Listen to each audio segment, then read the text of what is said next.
ሰላም የተሰማ ላብ ቤተሰቦች ተሰማ ይባላለሁ። የአዳማ ሳይንስና ቴክኖሎጂ ዩኒቨርሲቲ የሶስተኛ ዓመት ተማሪ እንዲሁም ደግሞ ፉል ስታክ አፕሊኬሽን ዲቨሎፐር። ዛሬ ደግሞ የምናወራው ምንድነው እንዴት አድርገን ስኬታማ ጥናት ማድረግ እንችላለን ነው። መቼስ ጥናት ማድረግ ላይ ጥያቄ ያለው ሰው አይኖርም።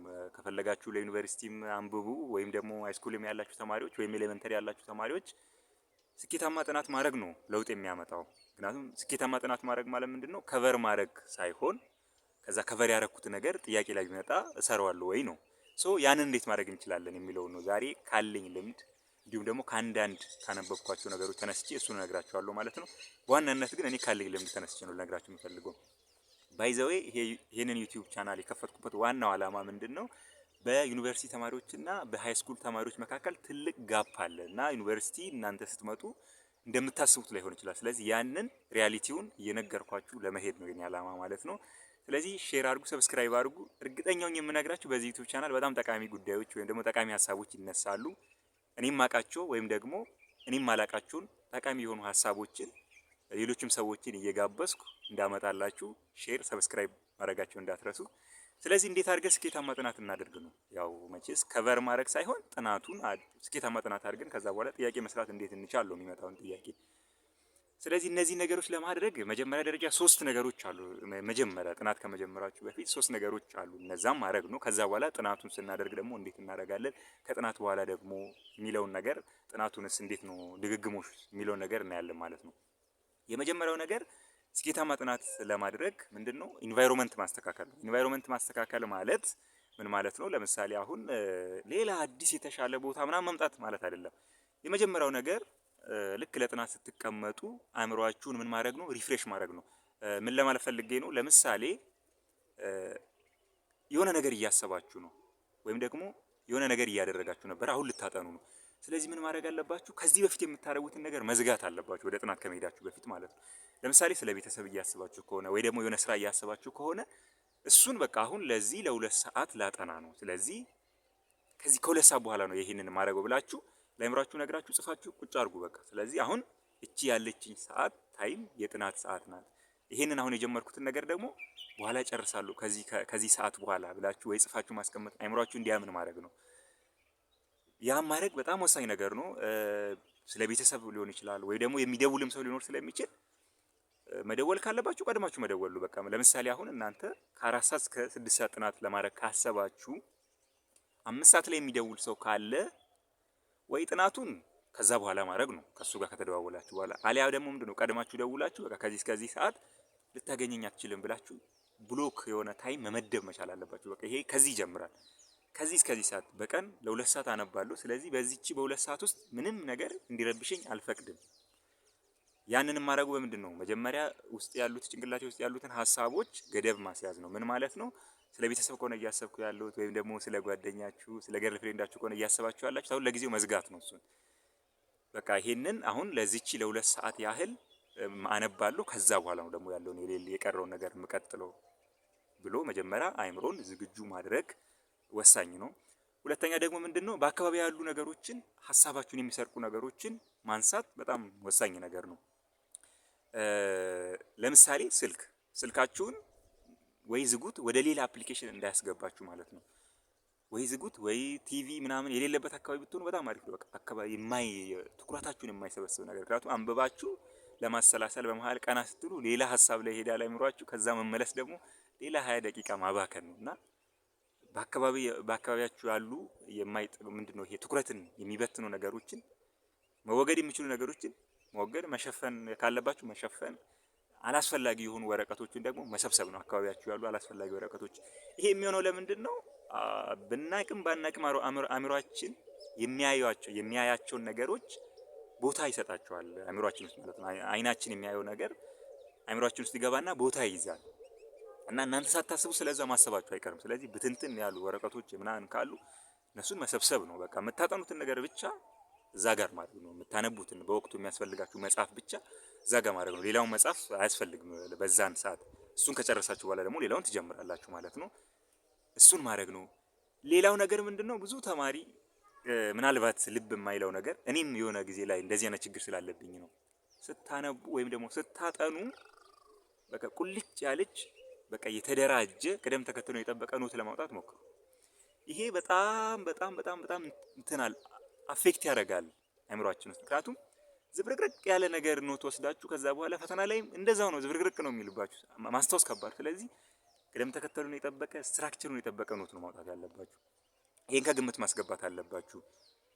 ደብተራችሁን ምናችሁን አዘጋጅታችሁ ስትራክቸሩን የጠበቀ ቅደም ተከተሉን የጠበቀ በመጽሐፉ ቅደም ተከተል ከቀላል ወደ ከባድ አድርጋችሁ በደንብ ቁልጭ ያለች ኖት በቃ ሌላው ሰው እንኳን የማያውቀው ሰው ሊረዳው በሚችለው ልክ ቁልጭ አድርጋችሁ ከተረዳችሁት ሌላው እንኳን ቢቀር ያነበባችሁትን በሞላ መስራት ትችላላችሁ።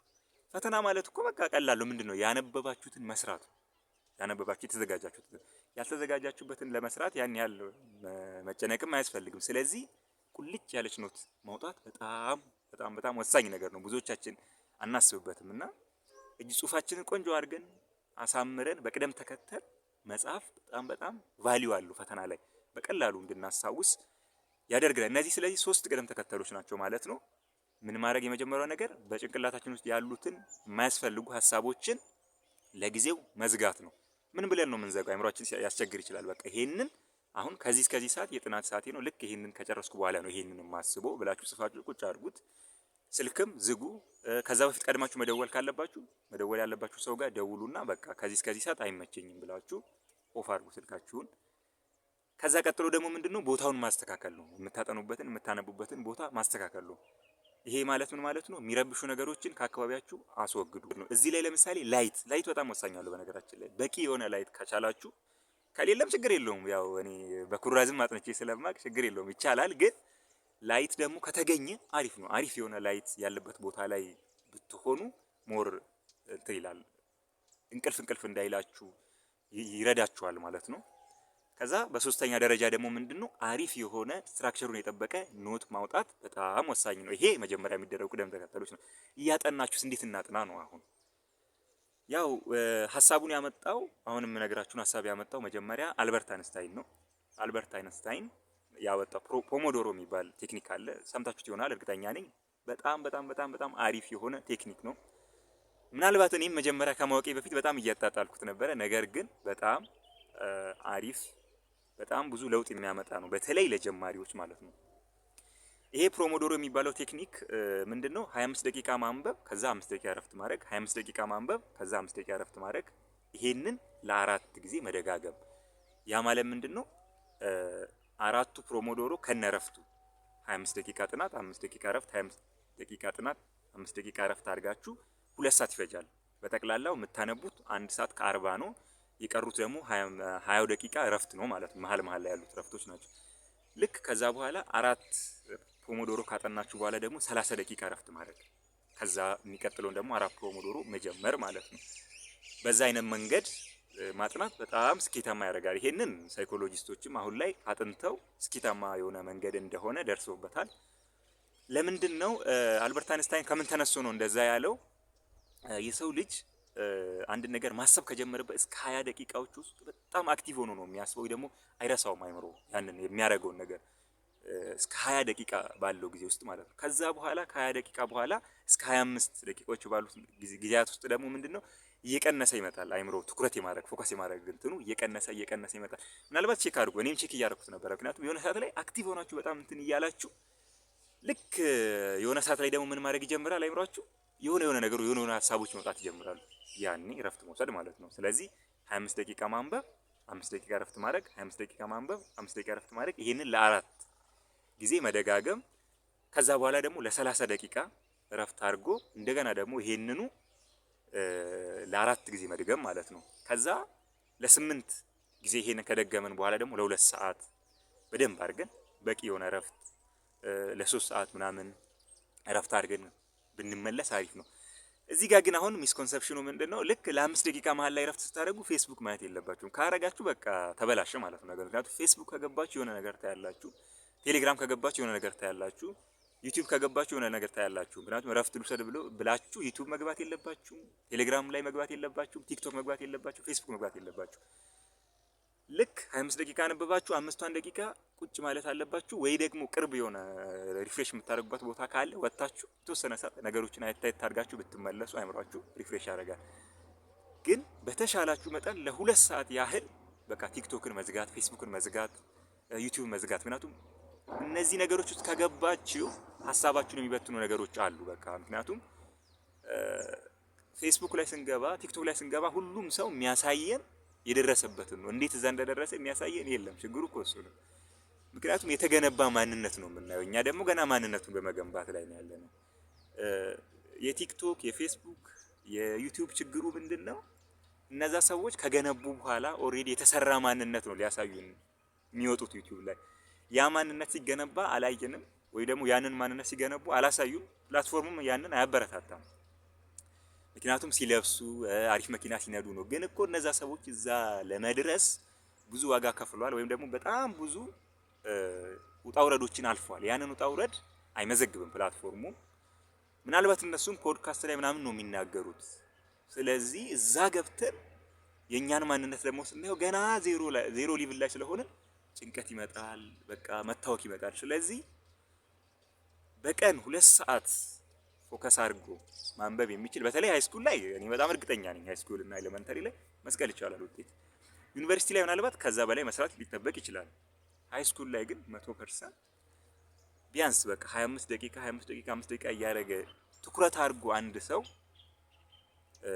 በየቀኑ 2 ሰዓት ለ2 ሰዓት እነዚህ ነገሮች እነዚህ ቴክኒኮች ከተጠቀመ እኔ በጣም እርግጠኛ ነኝ ውጤት መስራት ይችላል። ስለዚህ ተሰማ ላብ የሚለውን ዩቲዩብ ቻናል ሰብስክራይብ አድርጉ። ይሄንንና እንደነዚህ የመሳሰሉ ጉዳዮችን ይዤ እመጣለሁ። ስለ ዩኒቨርሲቲ ማወቅ ያለባችሁን ጥያቄዎች ደግሞ ከስር ኮሜንት ላይ ጻፉልኝ። አሪፍ የሆነ ቪዲዮ ሰራበታለሁ። በነገራችን ላይ ዩኒቨርሲቲ ላይ እንዴት አድርገን ራሳችንን ገንብተን ትልቅ ማንነት ይዘን መምጣት እንደምንችል አሪፍ የሆነ ቪዲዮ እያዘጋጀው ነው። እናንተ ሼር፣ ሰብስክራይብ፣ ኮሜንት በማድረግ ተባበሩኝ። በሚቀጥለው ቪዲዮ እስከምንገናኝበት ታይም ድረስ መልካም ጊዜ፣ መልካም ጥናት። አብረን እናድጋለን።